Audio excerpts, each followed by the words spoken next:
Buhay Muli, Chapter 28 to Chapter 30, nagpapatuloy. Sa Bilya Bahay-Hari ni Li Xiupao. Kasalukuyang nakaupo si Li Xiupao at nagdadasal. Sinabihan niya si Miss Chu na umupo din para samahan ito. Agad namang nagtanggal ng bakya si Miss Chu. Sabay umupo at tinanong si Li Xiupao kung ano daw ang gagawin nila. Hindi na nagsalita si Li Xiupao at bigla siyang nagpakawala ng napakaraming nen. Sinabi ni Li Xiupao na ipunin niya ang lahat ng enerhiya. 100 ang layo sa kanila para makapagsimula na silang mag-practice. Dalawa sila ni Miss Chu.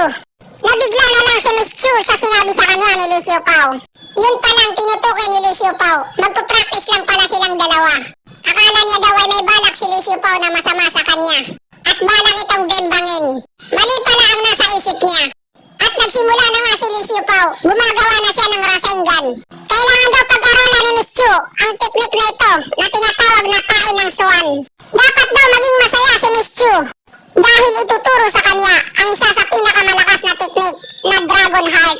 Mas lalong namangha si Miss Chu nung inilabas na ni Li Xiupao ang kanyang itinatago. May lumitaw sa likod nito na parang anino ng dragon at nakanganga ito habang hinihigop ang enerhiya ng langit at lupa. Pagkatapos daw mabuhay muli ni Li Xiupao, marami daw nag-iba sa buhay niya kumpara sa nauna. Pero ang pinaka-importante daw sa lahat ay kailangan niyang lumakas ulit. Makabalik sa totoo niyang lakas sa pinakamabilis na paraan. Makalabas sa mundong ito at makapaglakbay ulit sa galaxy at sa mga multidimensional na lugar. Hahanapin niya ang 3 venerable na kupal na pumatay sa kanya at makapaghiganti siya dito. Nabigla naman si Miss Chu dahil ngayon lang siya nakakita ng mahika sa buong buhay niya. Isang napakakapal na aura ng langit at lupa. Sinubukan niya itong pakiramdaman at pumapasok ito sa buong katawan niya na parang naliligo. Lalo siyang namangha sa kakaibang teknik na ito. Sinabi ni Li Xiupao na mag-focus daw si Miss Chu at huwag mag-isip ng kung ano-ano dahil isang beses niya lang daw ito may papakita. Kailangan tandaan daw to ni Miss Chu at ipasok niya sa kanyang kokote ang totoong potensyal nito. Nag-focus naman si Miss Chu sabay idinilat ang kanyang dalawang mata at sinusundan niya ang bawat galaw ni Li Xiupao na parang nagtitiktok lang. Iniisip ni Li Xiupao na kahit hindi sinilang si Miss Chu sa mataas na antas ng mundo, para sa mga ordinaryong tao, may potensyal daw siya para lumakas. Namangha din sa kanya si Li Xiupao dahil madali daw nito natutunan ang teknik na Dragon Heart. Nalalapit na siyang labasan ng lakas. Sa mataas daw na antas ng mundo ng mga immortal, ang mga lakas nila ay may mga grado. Pinakauna, KK Refinement. Pangalawa, Dantean. Pangatlo, Core Formation. Pang-apat, Soul Formation. Panglima, ang Void Returne. Pang-anim, ang Potion Realm. Pang-pito, ang Transcending at Revulsion Realm. At sa naunang buhay ni Li Xiupao, naabot niya ang Transcending Revulsion Realm at binansagan siyang pinakakupal na immortal. Pero ang Earth daw ay walang sapat na enerhiya ng langit at lupa para maabot niya ulit ang dating lakas niya. Kailangan niya daw lumabas ng galaxy kung gusto niyang may balik ang dati niyang lakas. Samantala, punong-puno na ang katawan ni Miss Chu ng enerhiya ng langit at lupa. Tuwang-tuwa siya dahil sa wakas, nilabasan na siya ng lakas. Nagpasalamat ito kay Li Xiupao dahil binigyan siya ng pagkakataon para makapagsimula muli. At si Li Xiupao mismo ang tumulong sa kanya para labasan ang lakas. Sinagot naman ito ni Li Xiupao na may talento daw si Miss Chu at nasa grado na siya ng KK Refinement. Kaya daw hindi siya nilalabasan ng lakas dahil hindi daw kumpleto ang napag-aralan niya at naligaw siya ng landas. Kailangan daw magsanay mabuti ni Miss Chu gamit ang Dragon Heart. At huwag niya daw ipapahiya ang kanilang apelido na Tain ng Swan. Sabay nagbigay galang naman ito kay Li Xiupao. Natatandaan niya pa daw, noong 10 taong gulang pa siya nagsimulang magsanay at hindi siya malabas-labasan ng lakas para makapasok sa KK Refinement. Nawala na daw ito ng pag-asa hanggang sa makilala niya ang guro niya na isang mahiwagang tao. Malahalimaw daw ang kanyang guro dahil isang gabi lang ay nilabasan na siya ng lakas. Hindi daw nagkamali ang lolo niya sa pagkilala kay Li Xiupao. Pagkatapos ay iniabot naman sa kanya ni Li Xiupao ang isang listahan dahil gagawa siya ng isang malaking pormahan ng ari. Kailangan daw ni Li Xiupao ang mga nakasulat diyan para daw mapabilis pa ang kanilang pagsasanay para sa paglakas. Kinuha naman ito ni Miss Chu at sinabing siya na daw ang bahala. Utusan niya ang ilan sa mga atabs nila para dito. Kinabukasan, nagkasalubong na naman si Li Xiupao at ang kaniyang jowa papasok sa eskwelahan. Deadma lang si Li Xiupao, hindi man lang nilingon ang kaniyang jowa. Nainis tuloy ang jowa niya at sinabihan si Li Xiupao na tumigil sa paglalakad. Sinabihan siya ni Li Xiupao na wag na itong nagpapapansin sa kanya. Sinabi naman ng jowa niya na bakit hindi na daw namamansin si Li Xiupao. Sinagot naman ito ni Li Xiupao kung ano daw ang ibig nilang sabihin. Diretsuhin daw nila si Li Xiupao kung anong kailangan nila. Dahil importante daw ang oras nito. Napakatanga daw ni Li Xiupao. Hindi pa daw sila break up. Bakit hindi daw sila mag-usap sa isa't isa? Noong isang araw daw ay namanhikan si Li Xiupao at nakipag-away kay Yang Shokun. Bakit niya daw ginawa yon? Nagalit tuloy ang mama niya. Pero kung ibibigay daw ni Li Xiupao ang paralan sa pamilya nila, papayag daw ang mama nito na magpakasal sila. Sinabi ni Li Xiupao na wala na sa tamang pag-iisip ang jowa nito. Wala daw hangganan ang pagiging gahaman nila. Mga kawawang nilalang daw sila at nananaginip ng gising. Nagalit na naman ang jowa niya sa kanya dahil napakayabang daw ni Li Xiupao.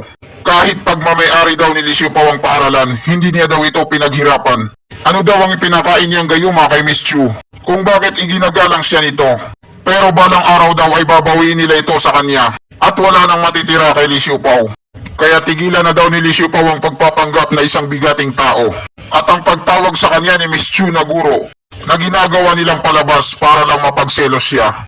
Sinabihan siya ni Li Xiupao na isipin niya na kung anong gusto niyang isipin dahil nakakaboring daw itong kausap. Sinigawan siya ng jowa niya. Ipagpatuloy niya lang ang pagpapanggap dahil balang araw, pagsisisihan niya daw ito sa bandang huli. Galit na napaisip ang jowa niya. Nasayang daw ang mga oras niya kay Li Xiupao. Hindi na daw ito sumusunod sa kanya magmula nung magkakilala sila ni Miss Chu. Hindi niya daw hahayaan na magkaroon ng magandang buhay si Li Xiupao. Sisirain niya ito. Habang palayo si Li Xiupao sa kanila, biglang nagring ang cellphone nito na Cherry Mobile.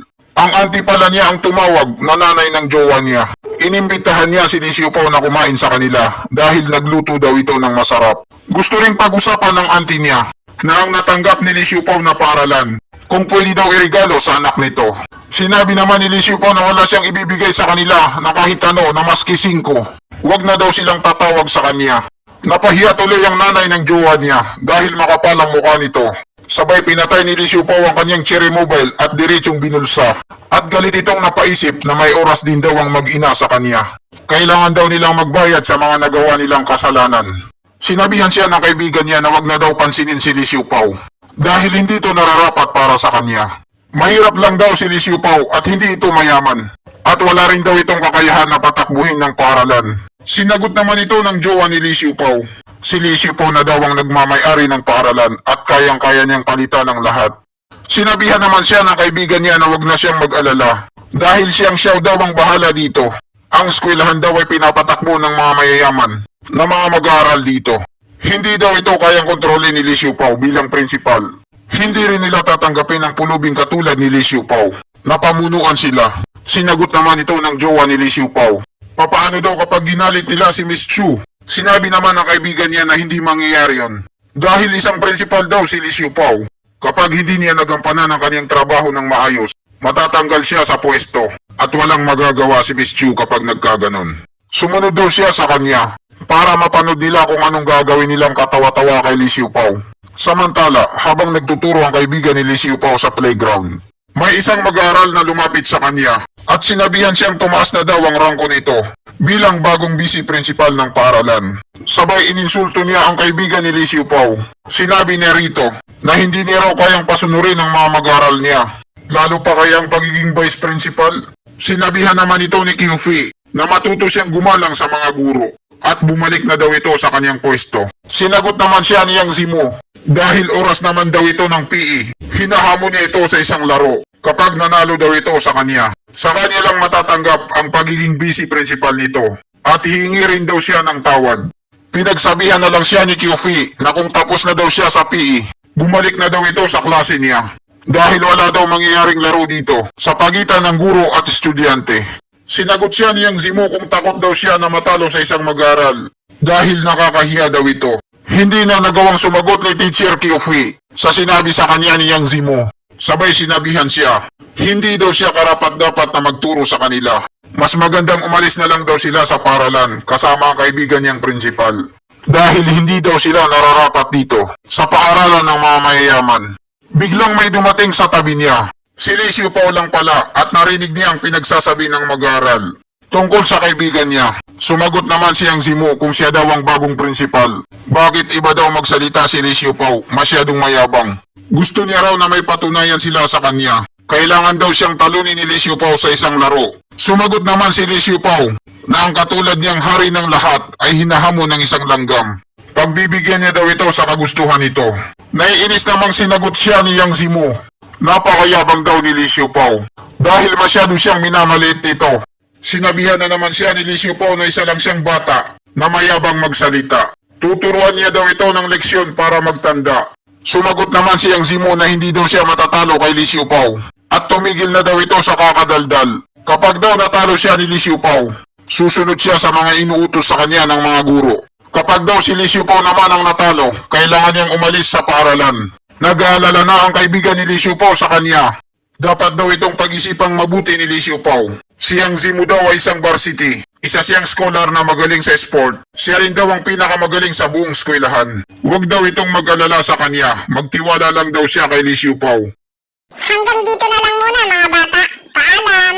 Maraming salamat sa panonood niyo. Mag-subscribe para laging updated sa buhay ni Xiupao.